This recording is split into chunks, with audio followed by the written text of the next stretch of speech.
Following on from the last video I did with Vaughan Williams' stunning Fantasia on the theme of Thomas Tallis, today I thought we'd do another one, but this time using one of my other favourite pieces, Jupiter, from Holst's stunning Planet Suite. Now today what I thought we'd do is compare the playback of this magnificent piece of music with MuseScore Studio and Sibelius, because I really love NotePerformer and I really love Muse Sounds.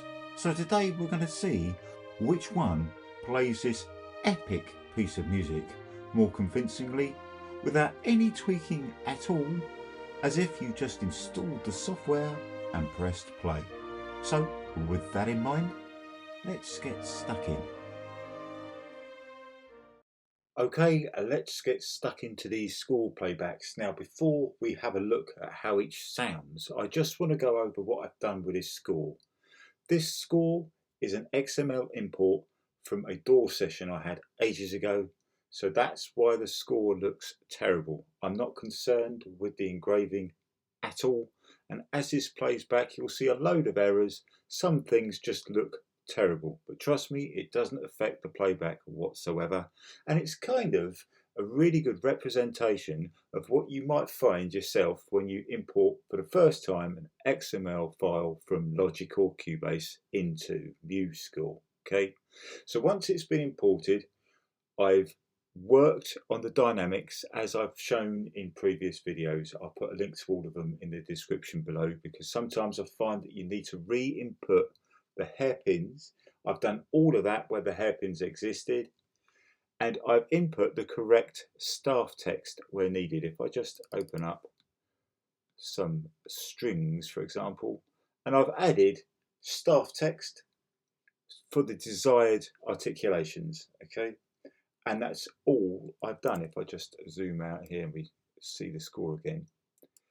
Then when I've done the editing in MuseScore, I've exported this XML from MuseScore and opened it up in Sibelius. Okay, so we're using exactly the same score. What else I've done, I've had to re-input the rotandos and the accelerandos through this score, but I have not touched the tempo markings. If we just zoom in here. So all these tempo markings were what was input into the original DAW session and imported in the XML file. Okay, so some of this score looks absolutely dreadful, but again, I'm not concerned about that at all today. All we are doing is checking out how lovely this software can sound. Let me just open up the mixer. Now, for fairness, I've left all the levels at 0 dB. I've zeroed out everything. Okay, now when we listen to both the Muse Sounds, the free samples, and the bought extension, the Berlin Symphony Orchestra, I've used exactly the same mixer preset. I haven't touched it from one score to the other. I set it in this one and copied it exactly. The only difference is I've changed out the instruments. For example, I've selected a violin 1 here.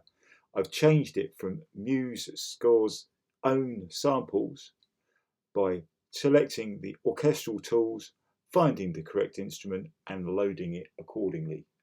Okay, so I'd load the Berlin strings violin 1s in the violin 1 slot, and I've gone through each instrument and changed out the instruments like for like. The panning positions, I've panned kind of roughly, but I haven't changed those in either score. And I've used a preset amount of the inbuilt reverb, currently on 25% for everything. Okay, so it's kind of a rough playback. Okay, now I know some of you might be thinking, well, it's going to sound crap because you haven't made a mix. Well, when we look at NotePerformer, they recommend setting everything at 0 dB. So I thought, well, it's a fair fight then, isn't it? If both mixers are set up identically or as close as I can get it, when we listen to it first time through, we're kind of getting a level playing field. All I want to do in this one is just compare the sounds, all right? for want of a better word. You install them, you're keen as mustard to hear them, so let's hear them.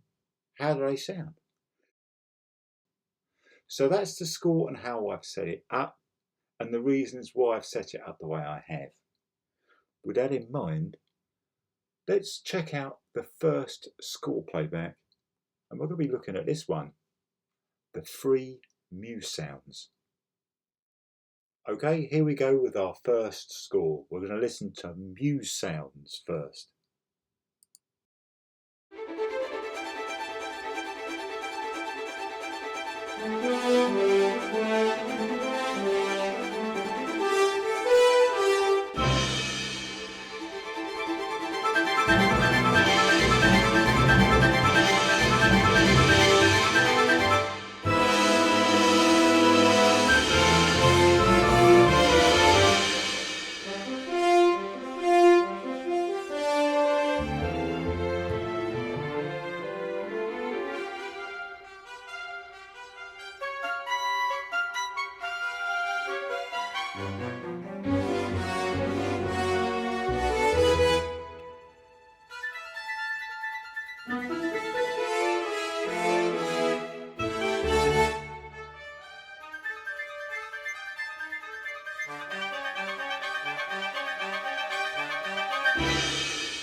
Right, that's the playback of the free sample libraries. Let's see what you get if you upgrade these sounds. Right then, so it's time to check out Berlin Symphony Orchestra. Again, exactly the same score, exactly the same panning, exactly the same levels. If I just open a mixer, you can see it's all as it was before. The reverb sends are set identically. There is nothing on the master output. Okay, so I'm just going to shut the mixer down. Let's rewind it to the beginning. Let's check this one out.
Okay, that was Berlin.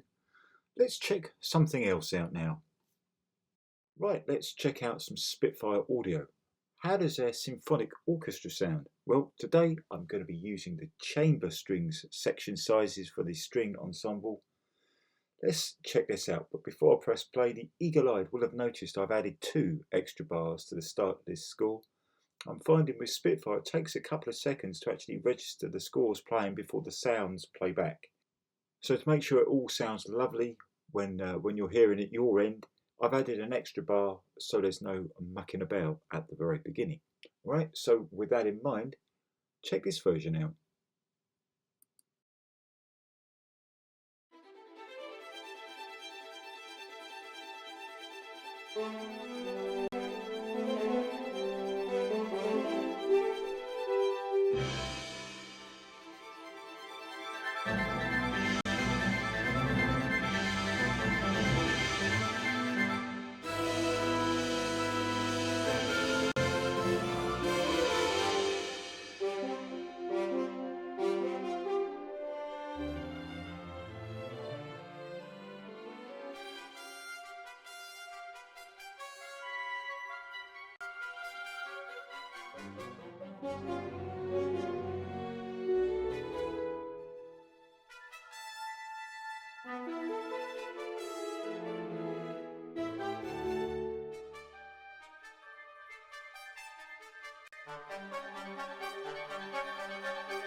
Right, that was Spitfire's playback.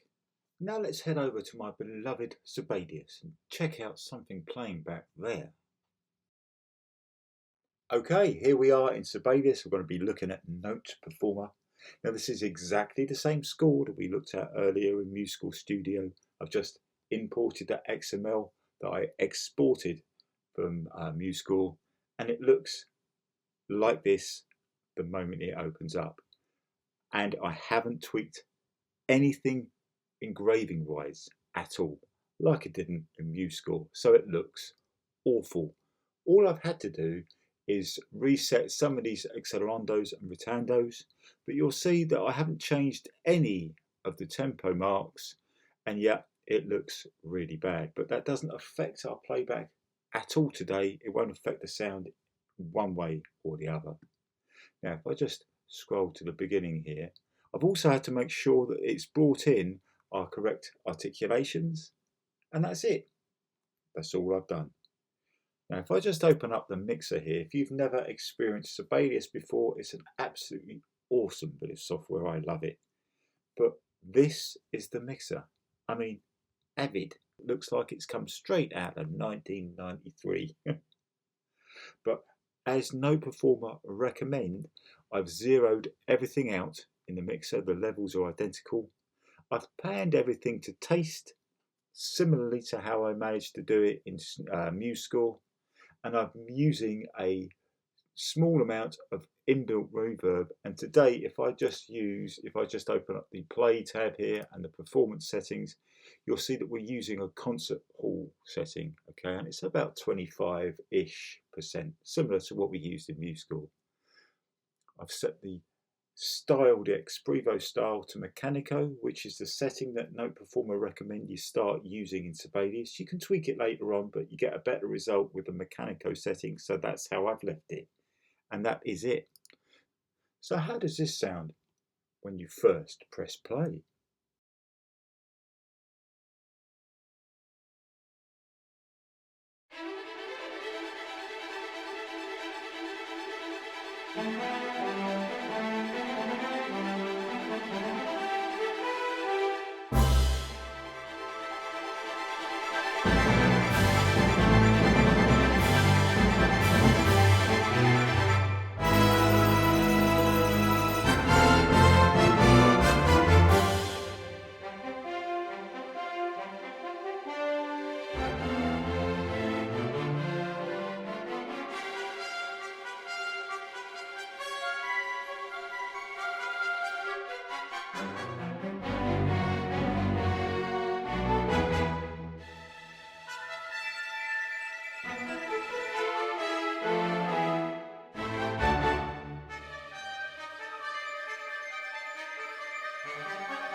Okay, that's NotePerformer playing back in Sibelius. Now, some of you might have noticed that the green playback line was kind of out of sync. That was supposed to have been fixed in a few previous updates of NotePerformer, but for some reason when I screen record it still lags about a second behind. But it doesn't affect playback at all. It's just one of those things I've learned to live with. So that's the playback from Sibelius. Next up is Dorico Pro. Okay, let's check out Dorico. Now I'm using Dorico with NotePerformer simply to see how this one opens up from that XML export, and I have to say it looks better. It does. I'll give you that. Straight off the bat, it just does. All I've done is to make sure this works properly is to change the staff text from that XML import to the correct articulation, and that's kind of it. I've adjusted the flow header, and I've made sure that if I open up the settings here, I've made sure that NotePerformer is actually using the section players instead of its solo strings. No matter what I do in Dorico, whether I'm using a section player or a solo player, if I'm using NotePerformer, for some reason, I have to override the options because it insists, for me anyway, on putting a soloist in instead of the full section. So I've gone in, I've made sure that they're all playing back correctly, and that is it. Okay, so I'll take it back to the beginning and let's check this version out. Apart from that, everything is the default settings, reverb, everything. Okay, so let's see what this sounds like.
Well, there we are. That's the playback comparison of this beautiful piece of music.